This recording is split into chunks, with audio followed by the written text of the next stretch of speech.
port de Boulogne-sur-Mer est avant tout le premier port de pêche de la communauté économique européenne et la pêche demeure la base de l'activité locale. Chaque année, 140 000 tonnes de poissons frais y sont débarquées, le quart de la production nationale, et 60 000 tonnes de poissons d'importation y transitent.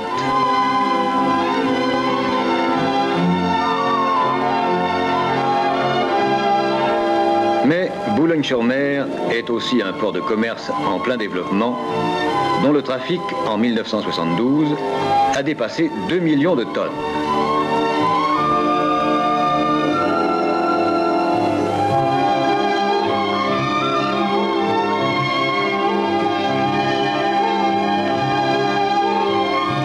C'est enfin le deuxième port français de voyageurs, où plus d'1 200 000 passagers ont été accueillis en 1972.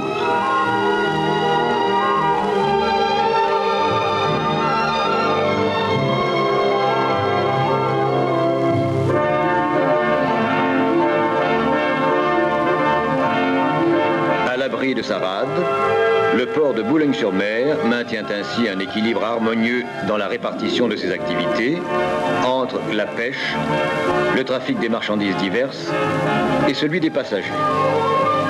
Mais leur développement même imposait d'importants aménagements de ces installations. Dès 1967, le destin du bassin Loubet, construit entre 1900 et 1910 pour recevoir le trafic du commerce, allait changer. Dans une première mesure d'extension, un môle est construit et une darse aménagée dans la rade pour recevoir le trafic du commerce en réservant le bassin Loubet pour la pêche. Mais dans ce domaine, la longueur des quais restant insuffisante, on entreprend la première phase d'extension du bassin Loubet qui porte sa surface de 6 à 10 hectares, augmente la longueur de ses quais de 410 mètres et l'équipe d'une écluse à sas, le transformant en bassin à flot.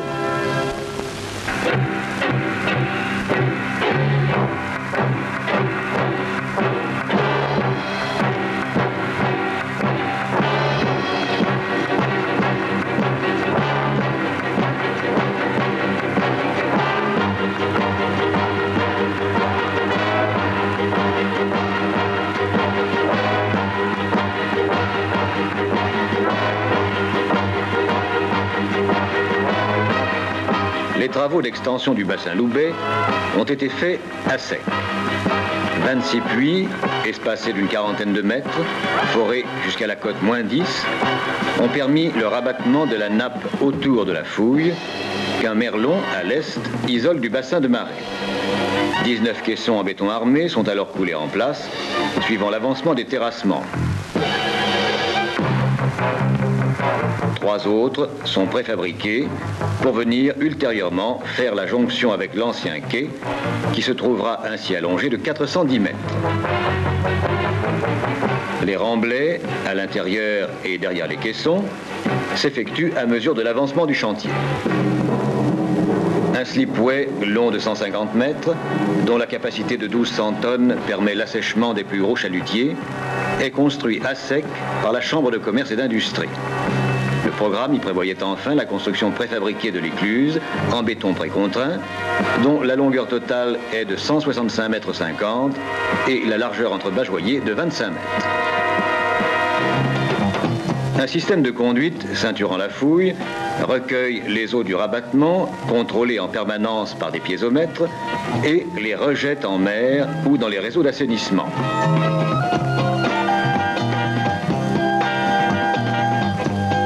Les terrassements avaient débuté aussitôt après la mise en service du réseau de rabattement. Des motoscrapeurs ont été utilisés pour les sables. Les sols argileux et les marnes sont ensuite extraits à la pelle mécanique.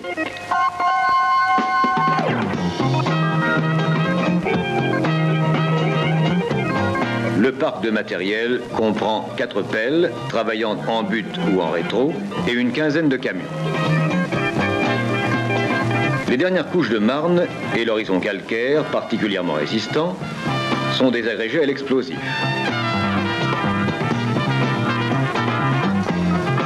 De nombreux ouvrages, en maçonnerie ou en béton, d'origine militaire ou diverse, n'ont cessé d'être découverts et démolis au cours des fouilles.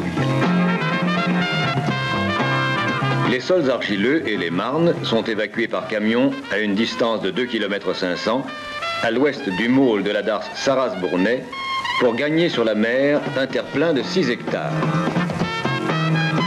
Après l'exécution d'un béton de propreté et celui d'une semelle de 70 à 80 cm d'épaisseur, on coule les caissons à 3 alvéoles qui ont une face avant plane et une face arrière cylindrique.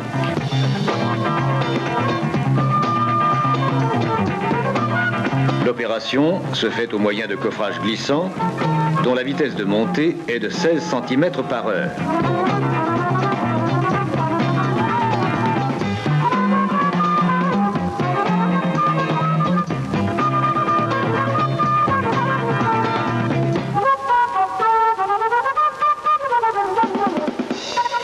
Avec 2 coffrages glissants, la cadence de coulage est de 2 caissons par semaine.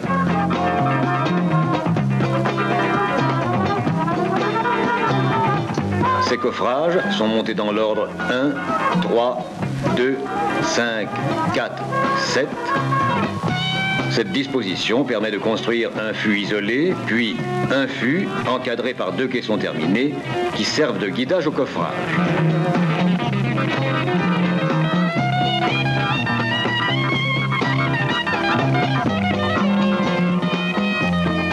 Des joints waterstop doublés d'une plaque d'acier sont disposés entre 2 caissons adjacents. Sur son alignement droit de 380 mètres, la hauteur du quai varie de 13,50 m à 16,50 m en raison du pendage des couches géologiques.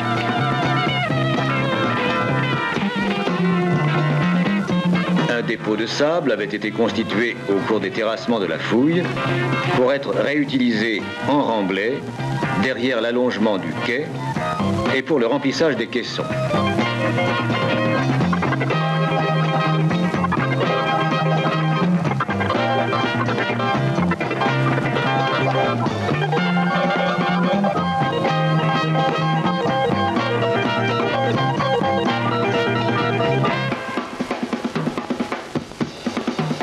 Ce remblai terminé, on coule la poutre de rive, épaisse de 1,20 m et haute de 1,50 m, qui surmonte chaque caisson et vient en former le couronnement. Une plateforme en grave ciment dont on a recherché la porosité maximale, une feuille de polyane pour la recouvrir. On devait ainsi favoriser le moment venu le décollage de l'écluse et éviter que le béton du radier de celle-ci ne pénètre dans les graviers de la plateforme au cours du bétonnage. Ce radier est bétonné par bande transversale de 7 mètres. Les 3 phases qui intéressent le SAS présentent un décalage longitudinal. Dans la première phase, on coule la dalle inférieure, dans la seconde, on coule les armes verticales et dans la troisième, la dalle supérieure. Des évidements importants étant réservés dans le radier, le coulage de la dalle supérieure sera effectué sur des coffrages perdus en béton armé préfabriqué. La mise en flottaison de l'écluse a en effet conduit à la conception d'une structure alvéolaire en béton précontraint pour le radier comme pour les bajoyers. Afin d'éliminer les inconvénients des tassements différentiels au cours de la construction, l'écluse est constituée de 4 plots séparés par des joints non bétonnés de 1 mètre de large.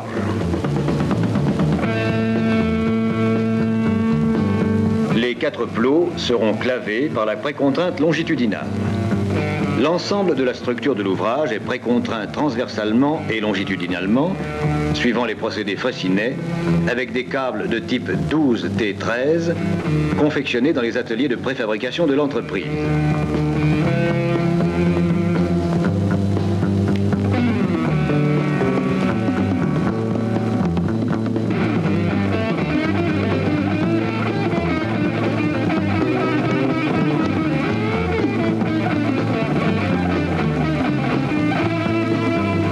quatrième phase de la construction consiste à bétonner les blocs d'about sous les bajoyers où sont ménagés des évidements qui permettront le forage des pieux fixant l'ouvrage.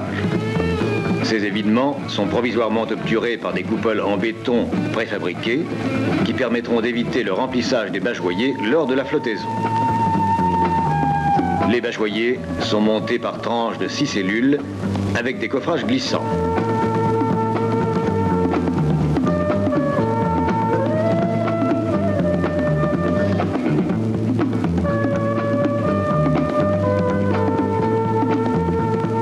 Les aqueducs de remplissage ou de vidange sont disposés transversalement pour donner aux têtes une plus grande rigidité.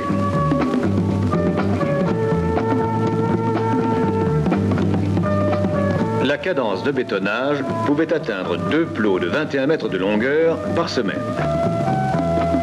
Le béton est fabriqué par une centrale de 30 mètres cubes heure installée sur le chantier et transporté soit par des dumpers, soit par des camions équipés de bennes de 4 mètres cubes, jusqu'à des grues à tours avec flèches de 40 mètres.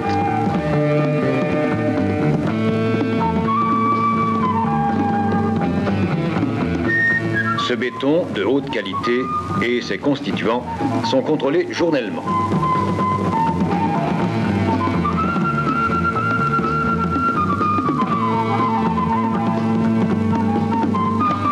Pour sa mise en flottaison et son transport, l'écluse est obturée à ses extrémités par les bâtardeaux d'assèchement du sas, constitués d'éléments métalliques superposés de 26 mètres de longueur, de hauteur variant de 2,40 mètres à 3 mètres et d'un poids unitaire d'environ 30 tonnes. Les opérations préparant le transport et l'échouage de l'écluse prévoient la construction d'un ouvrage de liaison prolongeant le môle sud, le dragage et le réglage de l'aire d'échouage avec le maintien durant ces travaux d'un accès permanent pour la navigation, le dragage du chenal d'amener de l'écluse et, après la mise en eau de l'extension du bassin, la suppression du merlon qui ouvrira la route à l'écluse préfabriquée. Quelques opérations complémentaires précèdent aussi cette mise en eau. Le talus de la berge nord reçoit un revêtement en enrochement de 80 cm d'épaisseur, reposant sur le sable par l'intermédiaire de tissus bidim, protégé par un grillage. Et afin de limiter au minimum les terrassements qui suivront la mise en eau, le merlon est dégraissé à sec au moyen d'une dragline équipée d'un godet de 4 mètres cubes. Seule la section strictement nécessaire à la stabilité du merlon est conservée.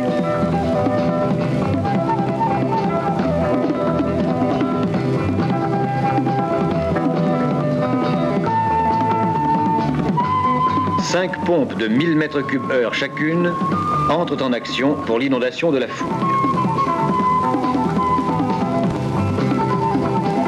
Un essai de flottaison de l'écluse devait préciser son tirant d'eau et son assiette avant qu'elle ne soit échouée par remplissage d'eau jusqu'à l'ouverture complète du merlon.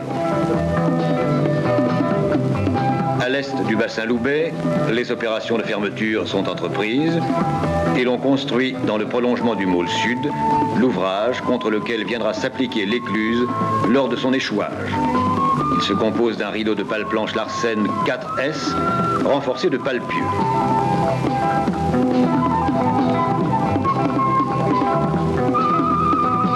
Au cours de la même période, on drague jusqu'à la cote -4,50 le chenal d'amener de l'écluse.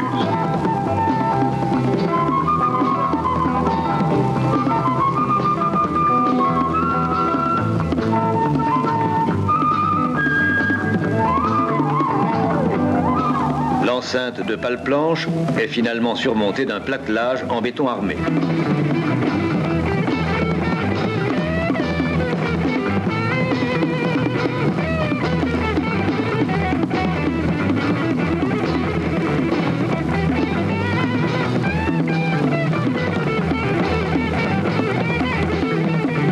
C'est la drague à cuillère, Calanag, équipée d'un godet de 8 mètres cubes, qui est chargée d'enlever le merlon avec toutes les précautions nécessaires pour assurer l'égalisation des plans d'eau et éviter l'entraînement du sol. Enfin, une lame métallique horizontale longue de 12 mètres, soudée en son milieu à un tube vertical coulissant dans des brides fixées sur un ponton, vient régler avec une extrême précision le remblai en laitier de haut fourneau 40-70 de la plateforme d'échouage.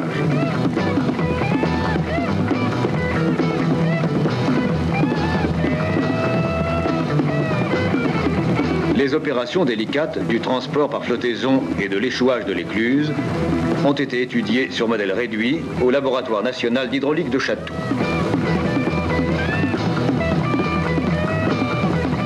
Cette étude a, entre autres, pour but de définir le nombre de remorqueurs nécessaires, les efforts dans les amarres et la tenue des matériaux de la plateforme lors de l'échouage.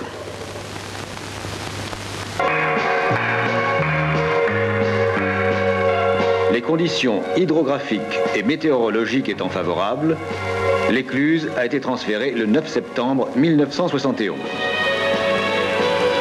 4 remorqueurs à turbine sont utilisés pour son déplacement. 2 remorqueurs de 2000 chevaux, l'un en flèche, l'autre en poupe.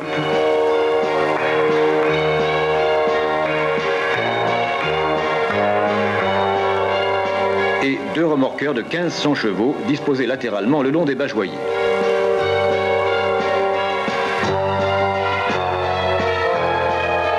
Le déplacement de l'écluse, d'un poids de 60 000 tonnes, sur une distance de 500 mètres, ne constituerait pas un événement exceptionnel si les remorqueurs pouvaient évoluer normalement et s'il s'agissait du remorquage d'un navire. Mais ici, le plan d'eau est de surface réduite et l'écluse a la forme d'une caisse à savon. L'opération doit de plus se faire en une marée, puisqu'à marée basse, l'ouvrage ne passerait pas dans le chenal spécialement dragué dans le bassin Loubet. Au cours de l'échouage, le guidage de l'écluse est facilité par la présence dans l'ouvrage de liaison sud d'une rainure verticale où vient s'engager un tenon construit en saillie sur le bageoyer sud de l'écluse.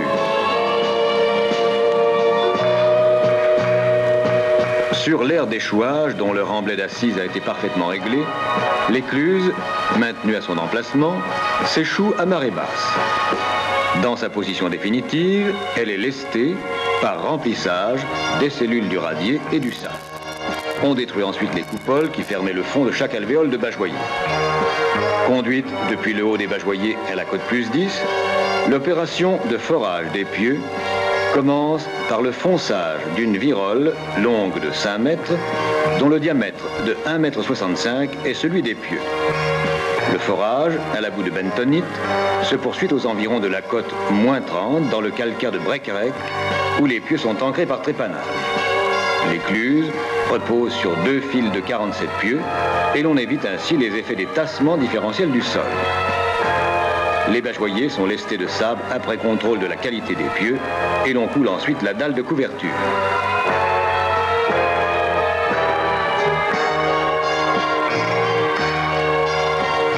Un essai de clavage de ces pieux dans le radier de l'écluse, fait au laboratoire de l'entreprise sur modèle réduit au quart, a montré la parfaite tenue du système sous les charges.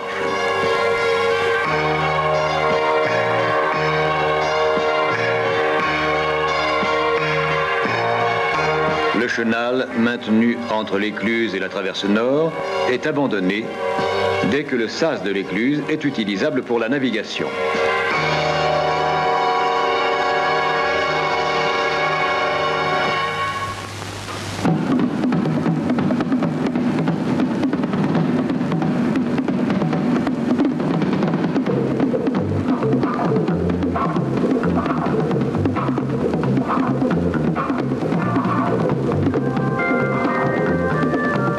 L'écluse est équipée sur chaque tête de 2 vantaux. Chacun mesure 14 mètres de largeur, 16 mètres de hauteur, pèse 150 tonnes et peut flotter horizontalement ou verticalement.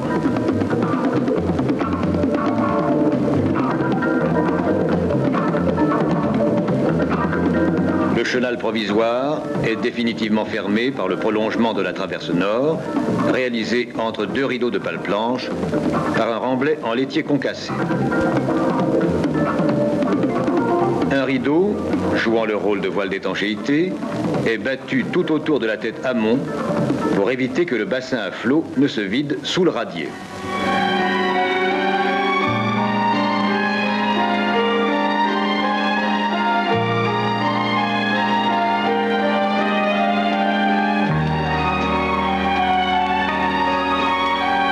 Un pont basculant du type Scherzer, livrant passage à une chaussée de 7 mètres et à deux trottoirs de 1,10 m de largeur, assure une liaison rapide entre les quais du bassin.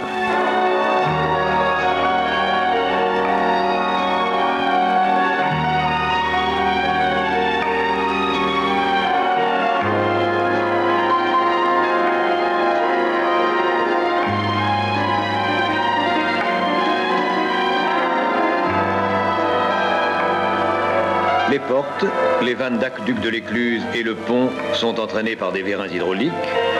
Le temps de manœuvre d'une porte ou du pont est de 2 minutes 30 secondes et la durée moyenne de sassement est de 20 minutes. Depuis le poste surplombant l'écluse, un seul opérateur commande l'ensemble des manœuvres à partir d'un pupitre. L'ouvrage permet le passage simultané de 4 chalutiers ou de 2 chalutiers et leur remorqueur. Cette réalisation importante, qui modifie profondément la configuration du port de Boulogne-sur-Mer, n'est toutefois qu'une nouvelle étape dans son développement.